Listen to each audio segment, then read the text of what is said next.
Hello hi everyone, स्वागत है आप सभी का आज की इस वीडियो में। आज की ये वीडियो आपके लिए इम्पोर्टेंट होने वाली है क्योंकि आज की इस वीडियो के थ्रू हम जानेंगे पॉजिटिव और निगेटिव टैग वर्ड्स के बारे में। ये टैग वर्ड्स क्या होते हैं, तो ये पेडागोजी के क्वेश्चंस को सॉल्व करने में हमारी हेल्प करते हैं। ये सिर्फ सीडीपी या ईवीएस में ही नहीं आपकी हेल्प करेंगे, ये आपकी सीडीपी, ईवीएस, मैथ, हिंदी किसी भी सब्जेक्ट की जब आप पेडागोजी के क्वेश्चंस को सॉल्व करेंगे तो वहां ये क्या करते हैं, आपकी मदद करते हैं। जैसे 4 ऑप्शन दिया रहता है ना हर एक क्वेश्चंस का, तो जब आप इनके वर्ड के मीनिंग जान जाएंगे तो ये क्या करते हैं, कम टाइम में आपके राइट आंसर चूज करने में आपकी हेल्प करते हैं। 50% जो क्वेश्चन होते हैं इन टैग वर्ड्स के थ्रू आप सॉल्व कर सकते हैं, क्योंकि 75 क्वेश्चन पेपर 1 में आते हैं पेडागोजी के और 65 क्वेश्चन पेपर 2 में आते हैं। तो इतना जान लीजिए, ये टैग वर्ड्स आपके सीटेट के एग्जाम के लिए मोस्ट इंपॉर्टेंट है। इन सब की मीनिंग्स को हम पहले जानेंगे कि ये टैग वर्ड्स क्या है, फिर 1 से 2 क्वेश्चन भी सॉल्व करके आपको बताएंगे कि मतलब क्वेश्चन इनके थ्रू आप कैसे सॉल्व कर सकते हैं। इन वर्ड्स को आप समझ लिया और इनकी मीनिंग जान लिए, फिर उसके बाद जो क्वेश्चन सॉल्व करूंगी ना उनके थ्रू आप देखिएगा कितने कम टाइम में आपके राइट आंसर आपको मिल जाएंगे। और सीटेट का जो पेपर होता है वो काफी लेंदी होता है, तो इसके लिए हम पहले इनकी मीनिंग को पढ़ेंगे। तो हम एक एक करके पॉजिटिव टैग वर्ड और निगेटिव टैग वर्ड के बारे में बात करेंगे। निगेटिव टैग वर्ड का यूज कहाँ आप करिएगा, जहां पे क्वेश्चन में नहीं पूछता है तो नॉट का आंसर हम नॉट से ही देते हैं, बट यदि क्वेश्चन पॉजिटिव पूछ रहा है, सकारात्मक पूछ रहा है, तो इसका यूज हम वहां पे नहीं करेंगे। लेकिन नहीं पे आप ध्यान दीजिएगा कि यदि क्वेश्चन में नॉट लिखा है, नहीं लिखा है, तो हम इन्हें ही चूज करेंगे, बट यदि पॉजिटिव लिखा है तो हम इन वर्ड पे ध्यान देंगे। ये हमारे निगेटिव वर्ड रहेंगे, राइट आंसर नहीं रहेंगे। सबसे पहले देखते हैं बाल केंद्रित शिक्षा, चाइल्ड सेंटर्ड एजुकेशन के बारे में। आपकी आरटी 2009, एनसीएफ 2005 यानी कि 2020 जो भी मतलब शिक्षा नीति आई है, सबका कहना यही है कि जो बच्चों को एजुकेशन दिया जाए वो कैसा होना चाहिए, चाइल्ड सेंटर्ड एजुकेशन होना चाहिए, बाल केंद्रित शिक्षा होनी चाहिए। तो ये वर्ड क्या है, पॉजिटिव वर्ड है, जिस भी ऑप्शन में आपको दिखेगा आप अपने राइट आंसर चूज कर लीजिएगा। फिर दूसरा है वही निगेटिव टैग वर्ड में शिक्षक केंद्रित शिक्षा या पुस्तक केंद्रित शिक्षा। मतलब शिक्षा ऐसी होनी चाहिए जो शिक्षक के ऊपर हो, शिक्षक जिसमें मेन हो, ऐसा होना चाहिए नहीं। फिर है संदर्भित। संदर्भित मतलब ऐसा वातावरण बच्चे को दे कि जो बच्चे के आस पास पड़ोस उसके संदर्भ में वो चीजें हों। जैसे आप बच्चे को कुछ भी पढ़ाएं, समझाएं, ऐसी नॉर्मल सी चीजें लें जो उसके इन्वायरमेंट में हो, जिसे वो देखा हो, उन पेड़ पौधों, उन पक्षियों के बारे में बताइए जिसे वो पर डे देखता हो और जानता हो। फिर असंदर्भित मतलब होता है कि जो उसके इन्वायरमेंट में ना हो, जो उसके परिवेश में ना हो, जो बाहर हो। तो बच्चे जब छोटे रहते हैं तो असंदर्भित वस्तुओं से नहीं समझ पाते हैं। जैसे आप कुत्ते, बिल्ली, कौवा, चिड़िया के बारे में बच्चों को बताएंगे तो बच्चे क्या करते हैं, जल्दी से पकड़ लेते हैं, क्योंकि वो चीजें वे देखते हैं पर डे। फिर है समावेशी शिक्षा, मतलब एक ऐसी शिक्षा जहां सबको समान शिक्षा दी जाती हो, ना ही किसी जाति, धर्म, लिंग, किसी भी तरह का कोई भी भेदभाव ना किया जाता हो। वे कैसी शिक्षा होती है, समावेशी शिक्षा। हमें ऐसी ही शिक्षा बच्चे को देनी चाहिए जो बच्चा इंक्लूसिव एजुकेशन के अंतर्गत पढ़ सके। वहीं जब निगेटिव टैग वर्ड की बात करते हैं तो पृथककरण यानी कि सेग्रीगेशन, अलगाव। मतलब तुम ऊंची जात के हो तो तुम आगे बैठोगे, तुम नीची जात के हो तो तुम पीछे बैठोगे, तुम्हें कम पढ़ने आता है तो एकदम पीछे चले जाओगे, तुम्हें ज्यादा पढ़ने हैं तो तुम आगे आके बैठो। एज ए टीचर ये चीजें हमें फॉलो नहीं करनी चाहिए, इसीलिए ये निगेटिव वर्ड में यूज हुआ है। फिर है अपसारी चिंतन। अपसारी चिंतन क्या होता है कि मतलब आप एक क्वेश्चन के कई आंसर दे सके। मतलब कोई क्वेश्चन मैं आपसे पूछूं, उसके आप एक क्वेश्चन के कई तरह के आंसर हमें बता सके। अपसारी मतलब होता है फैला हुआ। वहीं अभिसारी मतलब क्या होता है, लिमिट में। मतलब एक क्वेश्चन मैंने आपसे किया, उस क्वेश्चन का आप एक ही तरह से आंसर देते हैं। यदि आप एग्जाम में गए, उसका आंसर आप भूल गए तो आप नहीं राइट आंसर चूज कर पाएंगे। यहाँ क्या होता है, एक क्वेश्चन को, एक मैथ के सॉल्व को हम कई अलग अलग फार्मूले से सॉल्व कर सकते हैं। फिर है रचनात्मक आकलन। रचनात्मक आकलन जो होता है वो टीचिंग लर्निंग के दौरान किया जाता है, मतलब शिक्षण अधिगम प्रक्रिया के दौरान। जैसे आप बच्चे को पढ़ा रहे हैं तो आप खड़े करके किसी बच्चे से कोई भी क्वेश्चन पूछ लेंगे कि ये बताओ ये किस चैप्टर में दिया था, या जो हमने पीछे पढ़ा है उसमें क्या दिया है। वहीं जब हम योगात्मक आकलन की बात करते हैं, सबमिटिव असेसमेंट की, तो ये क्या होता है, साल के अंत में होता है, इसलिए इसे निगेटिव माना गया। क्यों? क्योंकि जब आप साल के अंत में ईयरली एग्जाम लेंगे तो वहां बच्चे को आप सुधार सकते हैं? जी नहीं। जो चीजें बच्चों को नहीं आती है वो कभी आप बता पाएंगे? नेक्स्ट ईयर तो नेक्स्ट क्लास में जाएगा।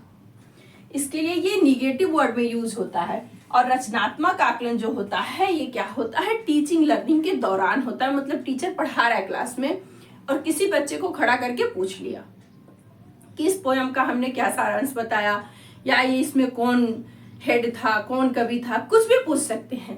तो यदि यहाँ पे बच्चा नहीं बताता है तो हम क्या करते हैं, उसे वो चीजें बताते हैं। यहाँ पे क्या है, शिक्षण को सुधारा जा सकता है, उसे वो चीजें समझाई जा सकती है, बताई जा सकती है। यहाँ पे क्या है, हम कुछ नहीं कर सकते, इसलिए ये निगेटिव वर्ड में है।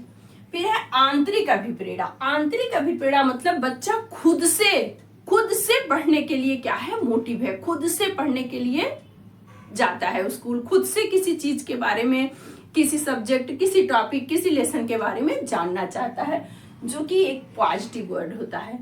वहीं बाह्य अभिप्रेरणा क्या होती है, मतलब जिसे दूसरे द्वारा प्रेरित किया गया है। बाह्य मतलब दूसरा, जैसे उसे सिर्फ इसीलिए पोयम सुनानी है कि उसे पेंसिल इनाम में चाहिए, उसे सिर्फ इसीलिए सुनाना है कि उसे फुटबॉल इनाम में चाहिए, उसे बैट, मतलब सिर्फ दूसरों के लिए जो चीजें की जाती है।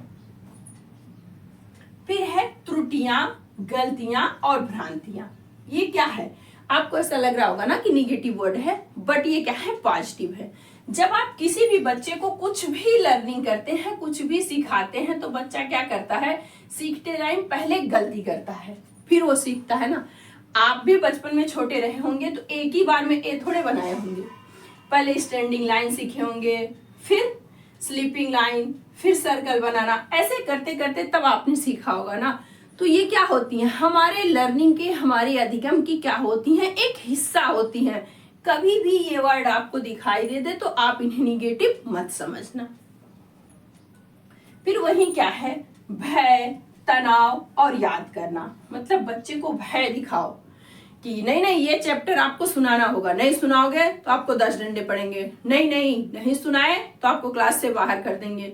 ये चीजें क्या है, निगेटिव होती हैं। ये हमें बच्चों को क्या करती हैं, भय तो पैदा कर देंगी, बस वो उस चीजों को समझ नहीं सकेगा, उस चीजों को याद नहीं कर सकेगा कभी भी। फिर है अर्थपूर्ण अधिगम, मीनिंगफुल लर्निंग। आप बच्चे को जो भी सिखाएं उसका मतलब बताएं, उसके बारे में बताएं। ऐसा नहीं है कि आपने कोई भी पोयम पढ़ाया, कुछ भी पढ़ाया, सिर्फ बच्चों को क्या कर दिया, रीडिंग करा दिया। वही क्या है, मीनिंगलेस लर्निंग। मतलब आप बच्चे को यूं ही पढ़ा रहे हैं, किसी भी वर्ड का, किसी भी चीज का मीनिंग नहीं बता रहे हैं, उसके बारे में उससे समझा नहीं रहे हैं। फिर है लचीली पाठचर्या। मतलब पाठचर्या जो बच्चे की हो वो इतनी फ्लेक्सिबल हो कि बच्चा उसे पढ़ सके। ऐसा ना हो कि आप 3rd या 4th क्लास के बच्चे को इतना बड़ा एक्सप्लेन करके समझा दे, पूरा व्याख्या दे दें कि वो उसके बारे में समझ ही ना पाए, जान ही ना पाए। छोटे छोटे पार्ट में, छोटे छोटे भागों में बांट करके बच्चे को हमें पढ़ाना चाहिए, ताकि बच्चा उसे समझ सके और पढ़ सके। फिर क्या है, कठोर, रिजिड। कठोर जहां पे भी वर्ड होगा वो क्या होगा, निगेटिव वर्ड होगा।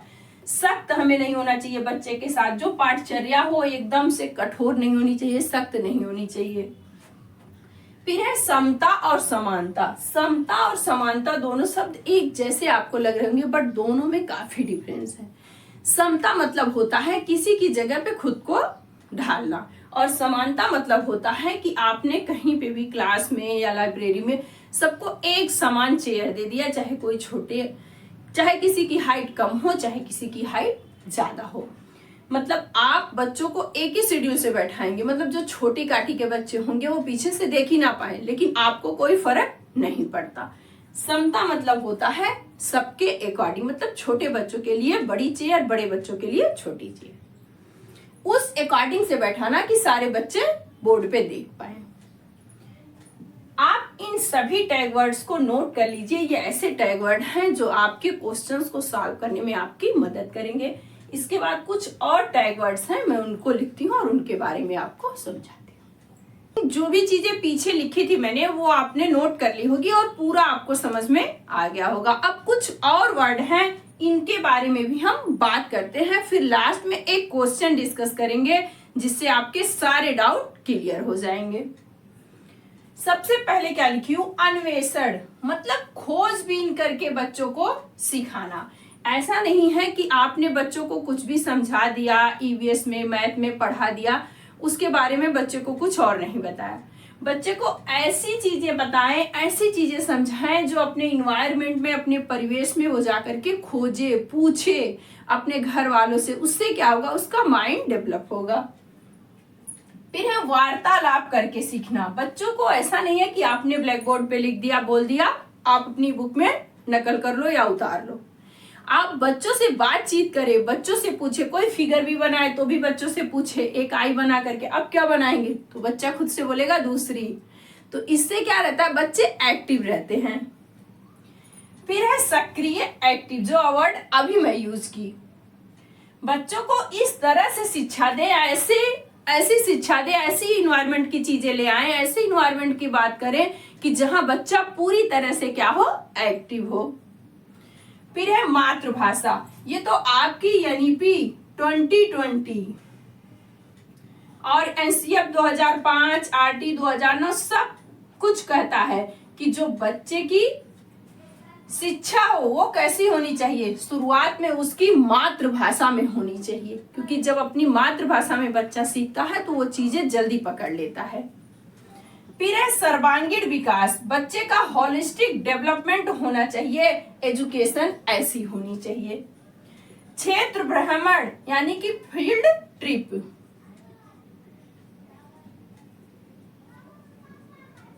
कभी कभी बच्चों को आप फील्ड ट्रिप पे भी ले जाएं, क्षेत्र भ्रमण भी कराएं, बच्चों को एनवायरनमेंट के बारे में बताएं, समझाएं, हर चीजें उसको दिखाएं।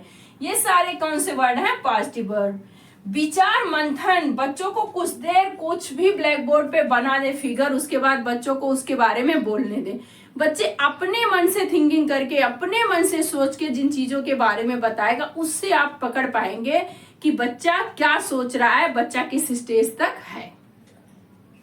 समझना, बच्चों को रटने पे नहीं फोकस देना है, आपको समझने पे। जो भी चीजें आप पढ़ाएं, चाहे हिंदी, चाहे इंग्लिश, चाहे मैथ, चाहे ईवीएस, जिस चीज के बारे में भी समझाएं। फिर है निगेटिव वर्ड, जहां खोजबीन, पूछताछ, अन्वेषण विधि का प्रयोग किया जाएगा, वहीं क्या है? व्याख्यान। ये क्या है? एक निगेटिव वर्ड है। ये जब आप ग्रेजुएशन में जाएंगे वहां के लिए ये पॉजिटिव रहता है, बट यहाँ क्या रहता है? निगेटिव वर्ड रहता है। आप क्लास में गए एज ए टीचर, आपने बच्चों को सब कुछ पढ़ा दिया, मतलब एक ही फ्लो में, कुछ पूछा नहीं बच्चे से, बच्चे ने कुछ समझा नहीं, फिर क्या मतलब है? आपने व्याख्या दिया, लेक्चर दिया और चले आए। ये कहाँ पे रहता है? जब ग्रेजुएशन में आप जाते हैं। फिर है परिभाषा। परिभाषा जहां पे भी लिखा होगा ये निगेटिव होगा, क्योंकि परिभाषा छोटे बच्चे के समझ में नहीं आती है। ये बड़े बड़े राइटर लोग जो होते हैं वो उन बड़ी बड़ी हेडलाइंस को उन छोटे से लाइंस में क्या करते हैं? सेट कर देते हैं। निष्क्रिय मतलब बच्चा पढ़ने के लिए पूरी तरह से एक्टिव नहीं है। आप क्लास में गए, बच्चे का मूड खेलने का है, आपने कुछ भी पढ़ाया, बच्चे पे कुछ फर्क ही नहीं है, फिर आपका पढ़ाना क्या है? व्यर्थ है, कुछ मतलब नहीं है। बच्चा नहीं पढ़ना चाहता है तो कुछ चीजें ऐसी बताएं, कुछ चीजें ऐसी समझाएं जिससे क्या हो? बच्चा एक्टिव हो जाए। जैसे आप जैसे ही बच्चा आया, उसका मूड नहीं है पढ़ने का, तो कुछ उसको खेल कूद के बारे में बताएं, इन्वायरमेंट के बारे में बताएं, या उसे कुछ खेलना ही उस दिन सिखा दें। तो इससे क्या होगा? बच्चा थोड़ी देर में एक्टिव हो जाएगा, फिर वो क्या करेगा? पढ़ने के लिए चालू हो जाएगा। रटना जो होती है सबसे गलत बात होती है, सबसे गलत चीज होती है। कभी भी बच्चे को रटने पे फोकस मत डालिएगा। मानकीकृत लैंग्वेज, मानकीकृत मतलब एक मानक फिक्स कर दिया आपने कि इतना नंबर आपको लाना ही है।